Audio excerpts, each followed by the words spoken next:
Hi friends, चैन tutorials में आपका स्वागत है। कैसे हैं आप लोग?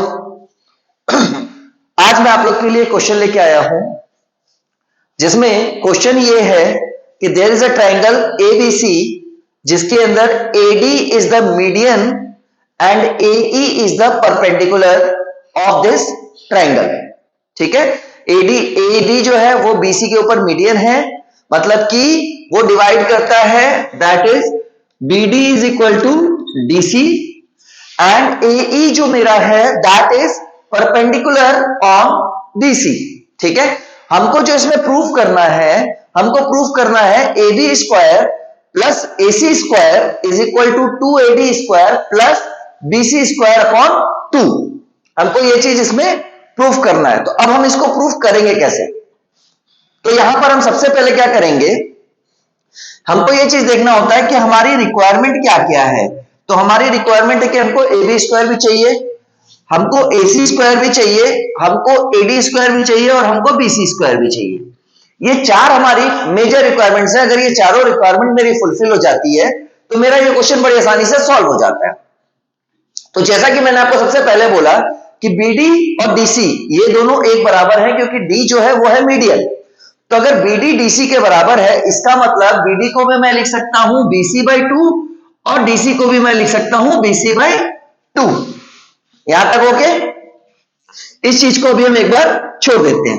तो अब हम आते हैं, हमको सबसे पहले चाहिए AB का स्क्वायर निकालना है। तो अगर मुझे AB का स्क्वायर निकालना है तो हम क्या करते हैं, हम लेते हैं इन ट्रायंगल ABE या AEB, दोनों में से हम कोई भी ट्रायंगल ले सकते हैं।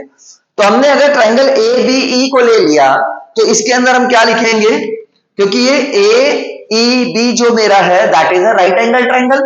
तो वही Pythagoras theorem, that is AB का स्क्वायर प्लस AB का square is equal to BE का स्क्वायर प्लस AE का स्क्वायर। सिंपल। अब उसके बाद ये हमारा इक्वेशन 1 मान लेते हैं। सेकेंड हमारा आता है इन ट्रायंगल AEC। अब हम ले रहे हैं triangle AEC।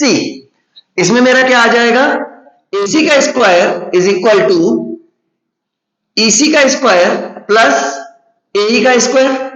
Again that is equation number 2। अब उसके बाद अब मैं तीसरी बात करूं, मेरी मेजर रिक्वायरमेंट और क्या थी, AD। तो अब मैं ट्रायंगल ले लेता हूं इन ट्रायंगल AED। अब ट्रायंगल AED की अगर मैं बात करूं तो इस ट्रायंगल में होता है AD का square is equal to AE का स्क्वायर प्लस ED का स्क्वायर। अब यहां पर अगर हम मेजर फैक्टर देखें तो यहां पर हमको AB का स्क्वायर प्लस AC का स्क्वायर चाहिए था।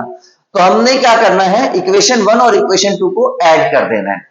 तो जब हम इक्वेशन 1 और इक्वेशन 2 को ऐड करते हैं तो मेरा क्या बनता है, ऑन एडिंग इक्वेशन 1 एंड 2 क्या बन जाएगा मेरा, दैट इज AB का स्क्वायर प्लस AC का square is equal to AE square plus AE square हो गया मेरा 2AE का स्क्वायर प्लस BE का स्क्वायर प्लस EC का स्क्वायर। ये आ गया मेरा इक्वेशन 1 और 2 को ऐड करके। तो हमने देखा कि जो मेरा LHS जो मेरा है वो LHS तो मेरा बराबर आ चुका। अब मुझे RHS को इसके फॉर्म में लेके आना है। तो हम यहां पर AE की जगह पे अगर हम चाहें तो हम AD के फॉर्म में इसको लिख सकते हैं। तो हम क्या करेंगे, इस इक्वेशन को थोड़ा सा मॉडिफाई करेंगे, दैट इज AE का square is equal to AD का स्क्वायर माइनस ED का स्क्वायर हो जाएगा। इसमें तो कोई डाउट है नहीं। तो जब ये हो जाएगा तो यहां पर हम क्या करेंगे, सिमिलरली यहां पर हम लिखेंगे AE के स्क्वायर की वैल्यू ये है तो 2 इंटू AE स्क्वायर है, तो हम 2 से इंटू कर देंगे। तो 2AD का स्क्वायर माइनस 2 ED का स्क्वायर एंड प्लस BE का स्क्वायर प्लस EC का स्क्वायर। ये बन गया मेरा नेक्स्ट स्टेप। अब यहां पर आप देखिए AB square plus AC square, तो आपके पास हो गया AB square plus AC square हो गया आपके पास। 2AD का स्क्वायर आपके पास वो भी हो गया। अब ये तीन चीजों को मुझे कन्वर्ट करके BC स्क्वायर अपॉन 2 लेके आना है। अब वो मैं कैसे लेके आऊंगा, अब वो चीज भी ध्यान दे। अगर मैं बात करूं, मेरे पास है BE का स्क्वायर और EC का स्क्वायर, तो सबसे पहले हम बात करें BE, इसको हम क्या लिख सकते हैं? अगर BE की मैं बात करूं, मुझे पता है कि BD जो है वो DC के बराबर है, तो हम BD के टर्म्स में, क्योंकि देखो अपने को चाहिए BC के फॉर्म में और BC जो है वो मेरा BD का हाफ, BC का हाफ है मेरा BD, तो हम क्या करेंगे, यहां पर BE को BD के टर्म में भी लिख लेंगे। तो BE को मैं लिख सकता हूं, मैं लाइन ड्रॉ कर दे रहा हूं क्योंकि this is a different thing. तो BE को मैं लिख सकता हूं, that is what, BD minus ED। अगर मैं BD में से ED को माइनस कर दूं तो मेरा BE आ गया। सिमिलरली मेरे पास EC है, EC को मैं क्या लिख सकता हूं, EC को मैं लिख सकता हूं CD प्लस ED, बन गया मेरा EC। अब मुझे पता है कि BD जो है वो DC के बराबर है, मतलब BD और CD एक बराबर है, तो इसको EC को मैं एक और चीज लिख सकता हूं, क्या लिख सकता हूं, that is BD plus ED भी लिख सकता हूं। तो मैंने BD प्लस ED, क्योंकि CD को मैं BD लिख सकता हूं, तो BD प्लस ED मैंने लिख दिया। क्यों लिखा, क्योंकि फिर दोनों में मेरा BD कॉमन हो जाता है। अब हम क्या करेंगे, हमारे पास है BE स्क्वायर प्लस EC का स्क्वायर, तो सबसे पहले हम निकालेंगे BE का स्क्वायर, तो क्या बन जाएगा मेरा, BD माइनस ED का होल स्क्वायर। क्या बना, BD का स्क्वायर प्लस ED का स्क्वायर और माइनस 2BDED, ये बन गया। सिमिलरली अब हम दूसरे वाले का निकालेंगे, EC का स्क्वायर, तो ये हो जाएगा मेरा BD प्लस ED का होल स्क्वायर, ये बन गया BD का स्क्वायर प्लस ED का square plus 2BD into ED। अब इन दोनों का सम है मेरे पास, मैंने इन दोनों का सम कर दिया।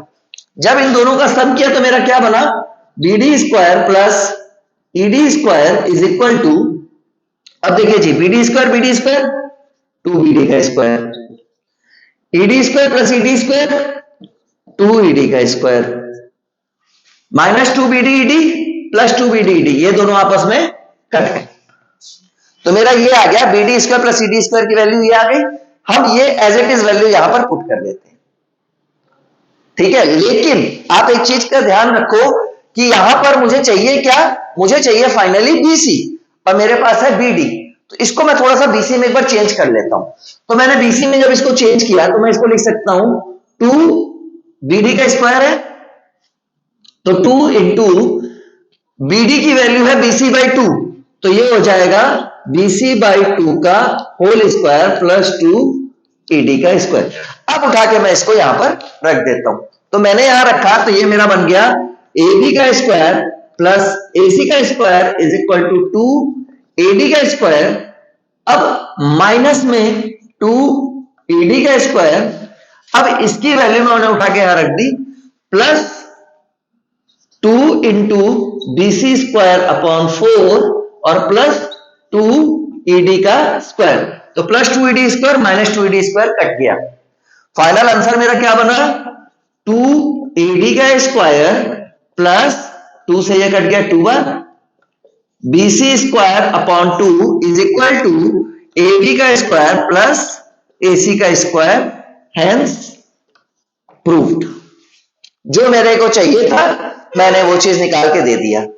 इस तरीके के और भी कई सारे क्वेश्चंस हैं, अगर आपके पास कोई नए क्वेश्चंस आते हैं तो आप मुझे वो क्वेश्चंस भी दे सकते हैं, मैं आपको उनको सॉल्व करके आपको भेज दूंगा अपने वीडियो के माध्यम से। बाकी मैं आपके लिए और भी बहुत सारे क्वेश्चंस देता रहूंगा। एंड बोर्ड एग्जाम है 20 फरवरी से आपके चालू हो रहे हैं, तो प्लीज आप उसको जो है अच्छे से प्रैक्टिस करें, और कोई भी डाउट हो तो आप मेरे से पूछ सकते हैं। Thank you very much.